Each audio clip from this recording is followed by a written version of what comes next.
La République islamique du Pakistan a célébré hier la journée de solidarité du Cachemire, journée célébrée chaque 5 février au Pakistan. C'est l'hôtel Radisson Blu de Niamey qui a présidé et qui a abrité la cérémonie. C'était en présence des autorités du Niger et de plusieurs invités, Jocelyna Moussou et Souleymane Wali. Hymne national du Niger et du Pakistan pour magnifier l'excellence des relations entre ces deux États. Le Pakistan qui a invité les autorités du Niger à participer à la célébration de la journée de solidarité du Cachemire.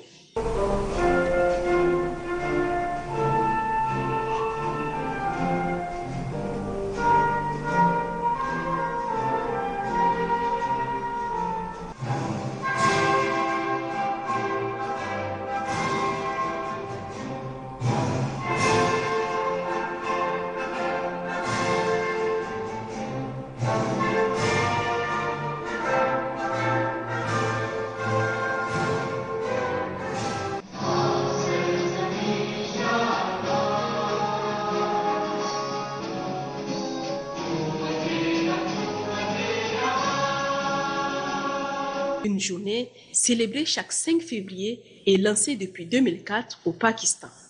À travers Fatiha, documentaire et intervention, deux mots sont à retenir, paix et unité. L'ambassadeur de la République islamique du Pakistan, Ahmed Ali Sirohi, après avoir remercié les autorités du Niger, est revenu plus en détail sur l'historique du Cachemire, son économie et surtout la nécessaire cohésion sociale souhaitée par les Nations Unies qui œuvrent incessamment dans ce domaine. Le discours vidéo du président du Cachemire, remerciant les différents peuples pour leur soutien, a marqué l'événement d'un saut particulier. Le gouverneur de la région de Tillabéri a présidé ce matin une rencontre de sensibilisation sur le transfert de fonds de paiement d'allocations scolaires aux jeunes filles démunies, activité du projet Filets sociaux adaptatifs. Adine Agalgalas pour le point. Le transfert de fonds sous forme de paiement d'allocations scolaires aux jeunes filles scolarisées issues de ménages vulnérables constitue une des activités phares du projet philo-socio adaptatif. La commune de Torodi est l'une des 6 communes zones d'intervention du projet dans la région de Tillabéri.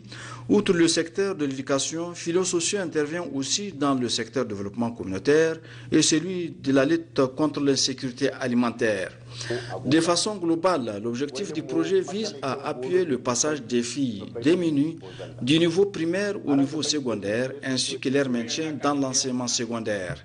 C'est ainsi que pour la région de Tillabéri, de 2016 à 2020, Philo-socio a opéré un transfert de fonds pour 112 698 000 francs CFA au bénéfice de 3 167 filles scolarisées issues de ménages vulnérables ciblés dont 447 filles au niveau de la commune de Torodi pour 20 832 000 francs CFA. Aussi, la rencontre organisée à Torodi a-t-elle pour but d'échanger avec les populations sur les difficultés que l'on rencontre dans la mise en œuvre du projet.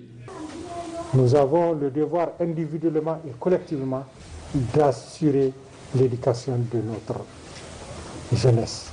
Et vous savez, le président de la République, son Excellence El Hadji Mahamoudou Issoufou, a fait une de ses priorités l'éducation, la scolarisation des jeunes filles. Le projet philo-socio est véritablement un projet qui est venu soutenir les familles.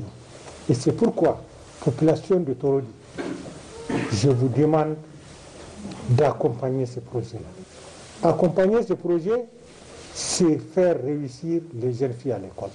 Accompagner ce projet, c'est vraiment faire promouvoir notre système éducatif, préparer l'avenir des jeunes filles. Les difficultés que l'on rencontre ont pour nous faible engagement de certains leaders coutumiers à soutenir les activités de communication pour le changement social et comportemental. Faible engagement des hommes à accompagner les femmes dans l'application des thématiques dispensées. absentéisme et enfin difficultés de placement des agents d'encadrement. Toutes ces difficultés ont fait au cours de cette rencontre l'objet d'un débat fort enrichissant et des propositions à même de juguler ces difficultés.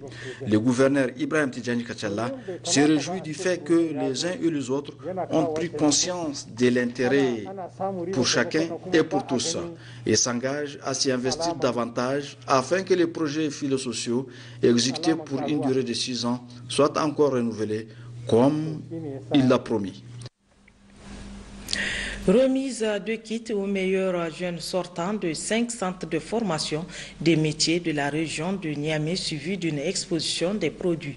Un sous-secteur de l'enseignement de la formation professionnelle et technique qui lutte contre la pauvreté et le chômage des jeunes dans notre pays. C'est le secrétaire général du gouvernorat de Niamey qui a présidé la dite cérémonie. Compte rendu Kadidiat Hassan et Abdoulaye Ali. Au total, 46 jeunes sortant de 5 centres de formation au métier de la région de Niamey, dont 24 filles et 22 garçons, ont reçu officiellement des kits dans plusieurs filières de la direction des enseignements professionnels et techniques. Au titre de la région de Niamey, nous avons 5 CFM qui sont dans les 5 communes ou 5 départements de la région de Niamey. À ce titre, ceux des années 2020 vont recevoir des kits aujourd'hui à travers la région.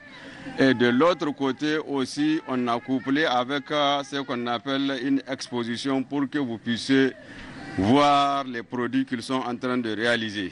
Nous demandons aux responsables de communes de faire de ça de leur et de les accompagner au point où nous sommes relégués en dernière position pour pouvoir les encadrer à travers nos inspecteurs pédagogiques et le terrain de la formation professionnelle.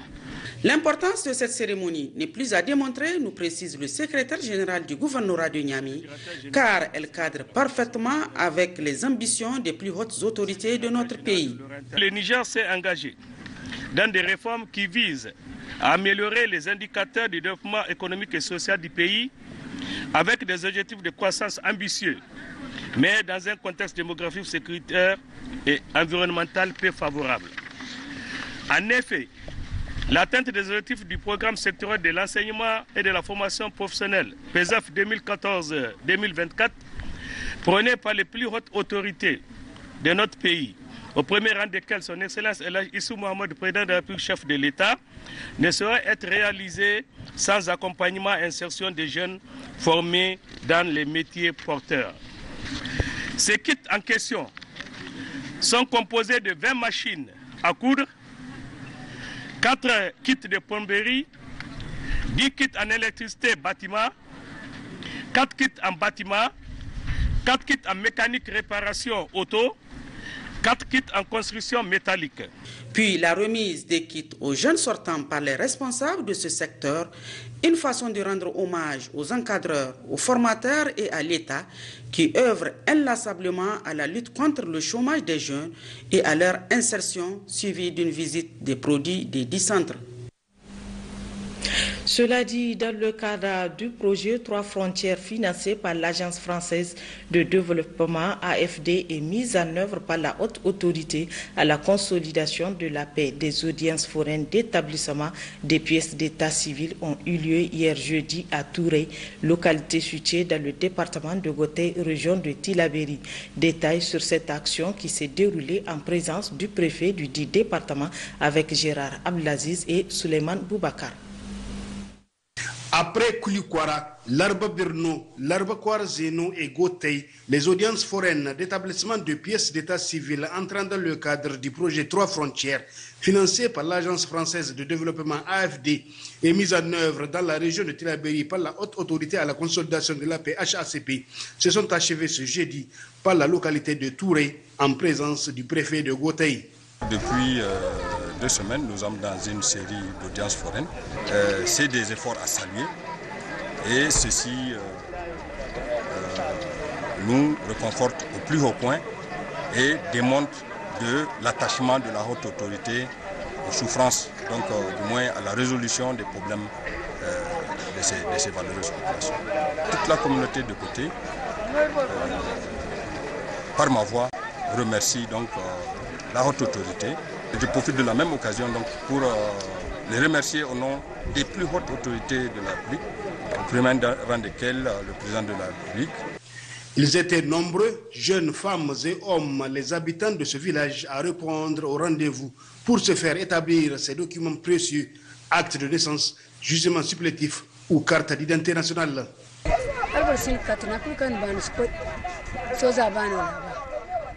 De nos jours, si tu n'as pas de carte d'identité, tu es limité dans tes déplacements.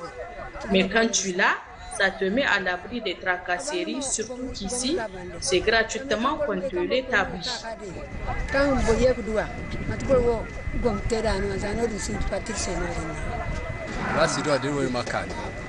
Je suis vraiment content de l'organisation de ces audiences foraines. Quelque chose qui te manque et qu'on t'invite à venir faire sans frais. C'est formidable. Rien que l'établissement de l'acte de naissance peut te coûter 3 000 francs CFA en ville. Au total, pour les 5 localités concernées par ces audiences foraines, 2000 pièces d'état civil ont été établies et délivrées dans le cadre du projet 3 frontières mis en œuvre par la HACP sur financement de l'AFD. Le but visé est de renforcer la sécurité dans la zone des 3 frontières Mali, Burkina, Niger, en proie à l'insécurité persistante. Les pièces d'état civil permettent en effet à l'État de disposer de bases de données fiables des personnes qui résident dans cette zone et renforcent la fibre patriotique qui lie le citoyen à son État. À Maradi, le projet d'appui à l'agriculture sensible aux risques climatiques a procédé ce matin à Djibiri à la remise des kits composés des charrettes aux meilleurs adaptants de la régénération naturelle assistée. Compte rendu Sandanatahi Sanoussi Garba. Présidée par le préfet de Guidarumji, Saleh Jigo, cette cérémonie a été organisée pour récompenser les meilleurs adoptants de la régénération naturelle assistée. Cette activité a été financée par le projet PASEC avec l'appui conseil de la direction départementale de l'environnement de Guidarumji sur une période de 10 mois au cours de l'année 2019 dans la commune de Tibiri dans 20 villages de Achalafia. Ainsi, 50 producteurs ont été touchés par village, soit 1000 producteurs dont 207 femmes, soit au total 1000 hectares. La régénération naturelle assistée, RNA, faut-il rappeler, consiste à planter, à épargner et à entretenir des rejets et des jeunes pousses de différentes espèces ligneuses selon les besoins du producteur lors des travaux de préparation des champs. C'est aussi la technique qui permet d'intégrer l'arbre dans le système de production agro-pastorale. Au total, 24 meilleurs adoptants ont été primés. Parmi les 27 meilleurs adoptants, 3 femmes, ce qui est très encourageant et ça démontre vraiment l'implication des femmes aussi dans la conduite de la RNA au niveau du département de Guidarumji. Le projet PASEC a prévu une charrette pour le meilleur adoptant par village. Intervenant au cours de cette cérémonie, le coordonnateur du projet PASEC, Chebou Gagara, a rappelé les multiples appuis dont les producteurs ont bénéficié dans les domaines de l'élevage, l'agriculture et l'environnement, notamment la RNA, pour renforcer leur capacité à faire face aux défis des changements climatiques. Le représentant du maire de Tibiri a pour sa part relevé les effets très positifs de cette pratique sur l'amélioration de la production agricole. Maradi, berceau de la régénération naturelle assistée et de bien d'autres pratiques résilientes, force l'admiration des producteurs des autres régions du Niger, a déclaré le préfet de Guidarumji en présidant cette cérémonie. Issa Le Jigo a aussi rassuré que cette pratique de la régénération naturelle assistée va se perpétuer pour faire de Maradi la plus boisée des régions du Niger. Ce qui sans doute confortera la région dans son titre du grenier du Niger, a-t-il conclu. Le chef d'antenne du projet d'appui à la formation professionnelle et à l'apprentissage FAPA de Maradi a procédé hier à la remise d'un important kit d'accompagnement au profit des bénéficiaires de la première formation initiale, professionnalisation et celle des perfectionnements issus de la première vague 2020. Abdel Fattah Moussa et Issoufou Suleiman pour plus de détails.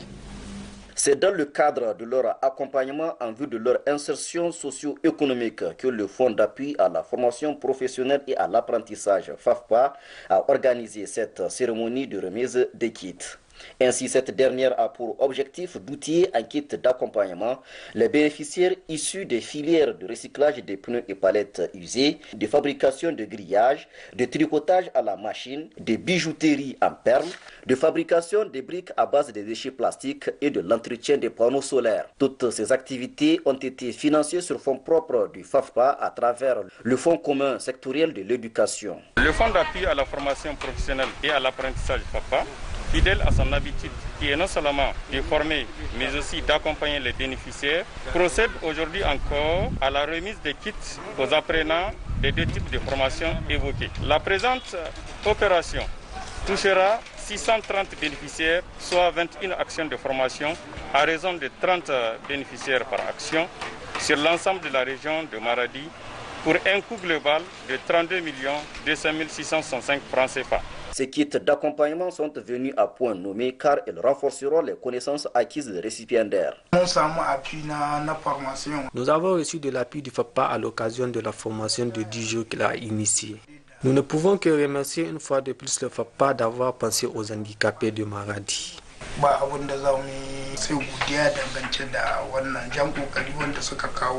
Pour le chargé des programmes de l'ONG PID Al-Béchir qui fait la promotion des initiatives pour un développement durable, notamment le recyclage des pneus et palettes usées, cette activité vise aussi à assainir l'environnement. La présente action, c'est de recycler les pneus et les palettes.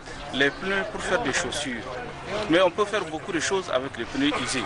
L'objectif de la présente action, les initier à recycler les pneus qui sont partout dans la ville et les anciennes palettes aussi qu'on jette partout dans les poubelles. Et ça va faire de l'espace pour nous et encore de l'argent pour eux. Le chef d'antenne FAFPA Maradi a appelé les bénéficiaires à une utilisation à bon escient des kits et a enfin souligné que ces actions rentrent aussi dans le cadre de la lutte contre les mauvaises pratiques telles que la mendicité et contribuent également dans l'autonomisation de la jeune fille vœu cher des autorités nigériennes. À Tawa, deuxième édition de la prestation de serment et de remise de diplôme aux étudiants en fin de formation de l'Institut d'études en sciences de la santé ICES.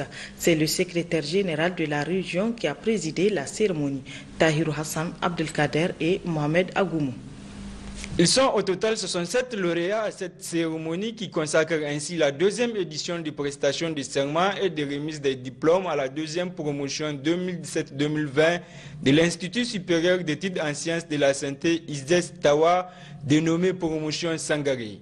Occasion donc pour le directeur d'études de l'Institut de présenter les différents résultats enregistrés par son établissement. Cette année, l'honneur revient à notre père, un pionnier de valeur et d'intégrité, le feu Sangaré. ISES vous le reconnaît à plus d'un titre, paix à ton âme. S'agissant des résultats de la promotion Guéro, c'est traduit comme suit. Nouveau moyen, nous avons un taux de réussite de 75,5%. Nouveau supérieur, option infirmière, le taux de réussite est de 92%. Toujours en licence, option sage-femme, le taux de réussite est de 100% contre 50% l'année passée. Cette deuxième édition dédiée à la mémoire de Feu Sangaré a été une occasion pour sa famille d'adresser leurs remerciements à l'ISES pour cet honneur. La famille Sangaré, par ma voix, a l'insigne honneur de remercier très sincèrement cette institution qui a bien voulu immortaliser notre papa à travers cette cérémonie de remise de diplôme aux récipiendaires de la promotion 2017-2020. Nous vous en remercions 1000 fois.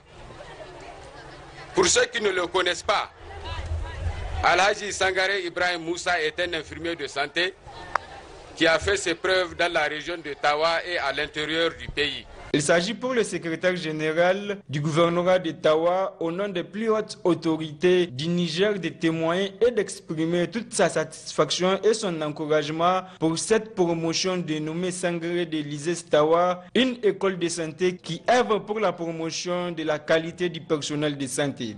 Les résultats enregistrés en 2 ans de participation à l'examen de certification nationale, ces 5 années, témoignent de votre sérieux et de votre volonté à toujours mieux faire pour le rayonnement de l'enseignement en matière de santé.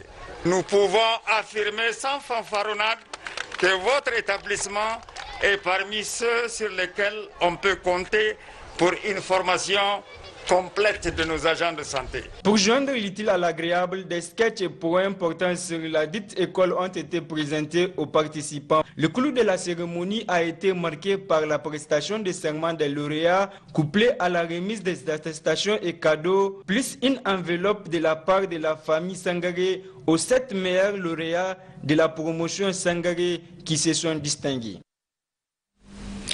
Tendance Covid-19, les résultats des examens virologiques de ce jour 6 février 2021 se présentent comme suit. 9 cas positifs, dont 3 chez les demandeurs de tests PCR Covid-19 pour voyage et 6 chez les alertes. Sur 211 tests réalisés à la Covid-19, dont 2 de sexe féminin, 7 de sexe masculin. Ces cas se répartissent comme suit.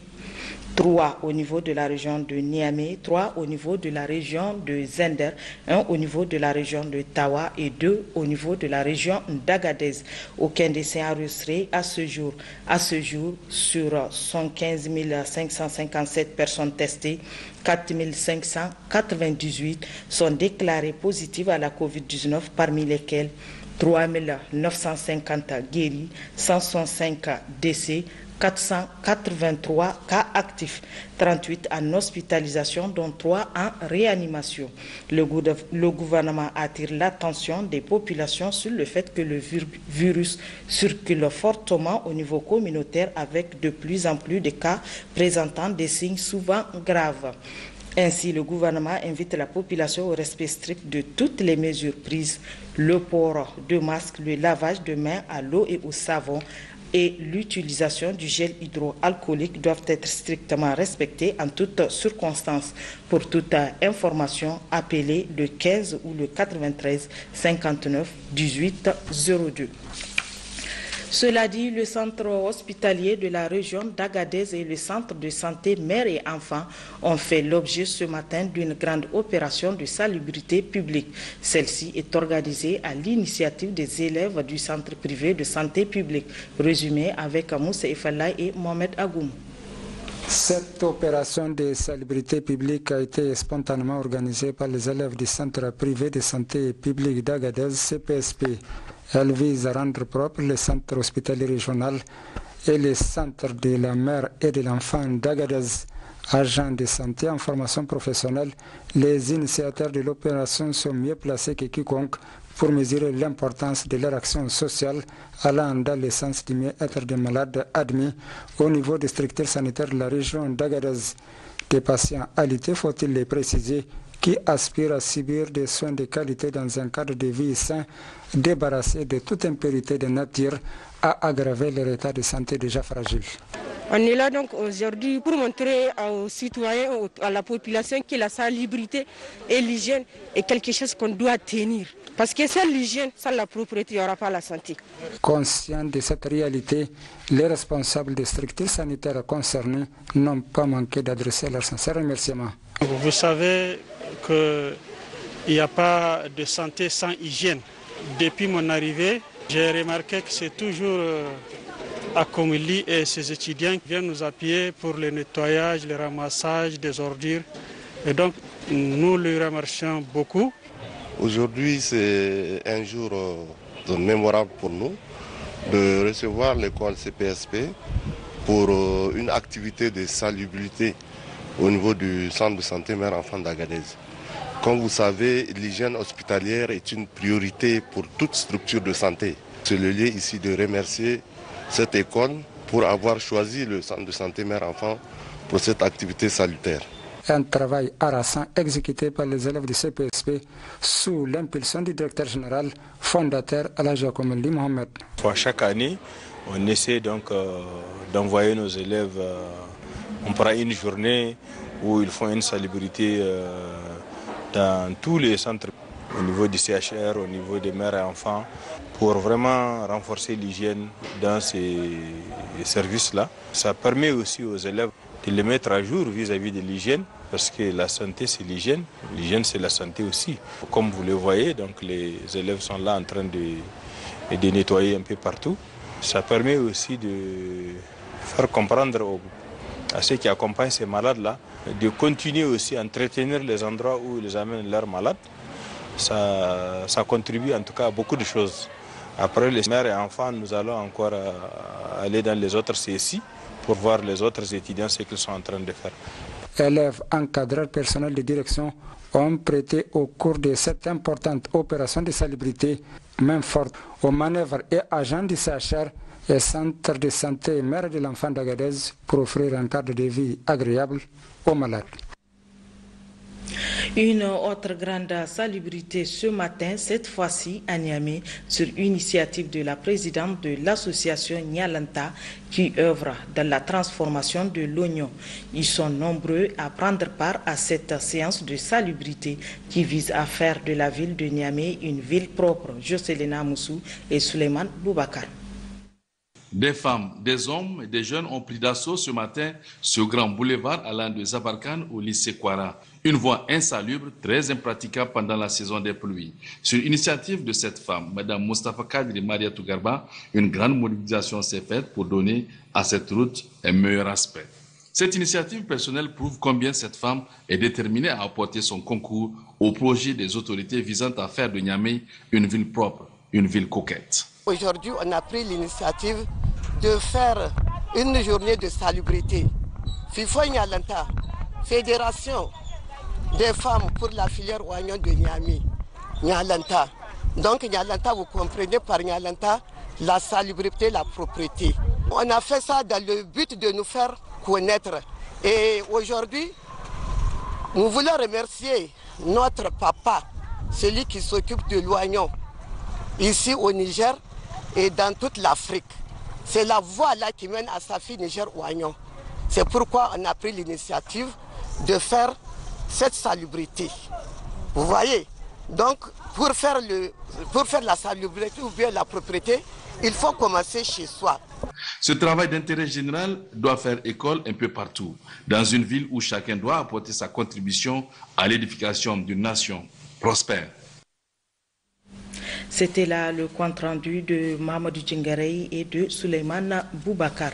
L'association des diplômés et étudiants en droit notarial de l'université Abdou Moumouni de Niamey a tenu ce matin une assemblée générale constitutive. Les assises visent non seulement à examiner et adopter les statuts et règlements intérieurs de la dite association, mais aussi d'élire le nouveau président à la tête de cette organisation. C'est la présidente de la Chambre des notaires qui a présidé cette cérémonie. Le point avec Abdelkarim Mamambarmou et Imran Maïga. Lancée en décembre 2016, la filière des Masters 1 et 2 en droit notarial de l'université Abdou Moumouni de Niamey vise d'une part à préparer les étudiants à la profession de notaire et d'autre part contribuer à la formation continue des diplômés dans le même domaine. Et c'est dans l'optique de mettre en marche les stratégies et la recherche d'innovantes solutions scientifiques, professionnelles, académiques et sociales au profit des diplômés et étudiants de la dite école qu'intervient la création de cette association. La faculté des sciences juridiques et politiques et la Chambre nationale des notaires du Niger, en dépit de certaines contraintes structurelles et matérielles, se réjouissent du bon fonctionnement de ce master et bien entendu s'engagent à améliorer davantage les conditions dans lesquelles il se déroule. En tant que futur notaire, c'est dès à présent que vous devrez être imprégné de valeurs de probité morale et intellectuelle et respecter une éthique professionnelle qui feront de vous des officiers publics modèles dont vos pays ont tant besoin En procédant à l'ouverture de ces assises, la présidente de la Chambre des notaires, Maître Aïssatou Djibo, a rappelé l'importance de cette école avant d'encourager les étudiants à plus de détermination afin de donner vie à cette association. La cérémonie qui nous réunit aujourd'hui représente un moment historique dans la vie du notariat africain. Car cette belle initiative que vous avez eue consacre la naissance de la fille de la CAF ce jour à Niamey. Aussi, je tiens à vous féliciter pour cette ingénieuse idée et vous encourager à donner vie à votre nouvelle association, étant donné qu'elle vient d'avoir un corps. N'oubliez pas que vous êtes désormais investi d'une mission, celle d'apporter votre contribution à relever les défis de notre profession. Enfin, sachez que c'est dans l'unité que vous pouvez avancer et je ne doute point de votre détermination à porter haut le flambeau de la profession. Auparavant, le coordinateur de la filière master notarial, professeur Bachir Idrissa, a saisi l'occasion pour féliciter et encourager les étudiants pour cette initiative, tout en les exhortant à rester soudés pour l'atteinte des objectifs de leur association. Cette dernière constituera sans nul doute le levier incontournable et le fil conducteur vers des fondements positifs de la profession. À noter enfin que des attestations de reconnaissance ont été remises aux différentes personnalités qui ne ménagent aucun effort pour la bonne marche de cette formation. En prélude à la commémoration des événements tragiques du 9 février 1990, le comité d'organisation a procédé hier à la cérémonie de clôture du tournoi de lutte traditionnelle au sabre des martyrs, une compétition ayant enregistré la participation des différentes facultés de l'université de Niamey et certains instituts de la place Hassimi Abdoulaye et Sadou Inoua.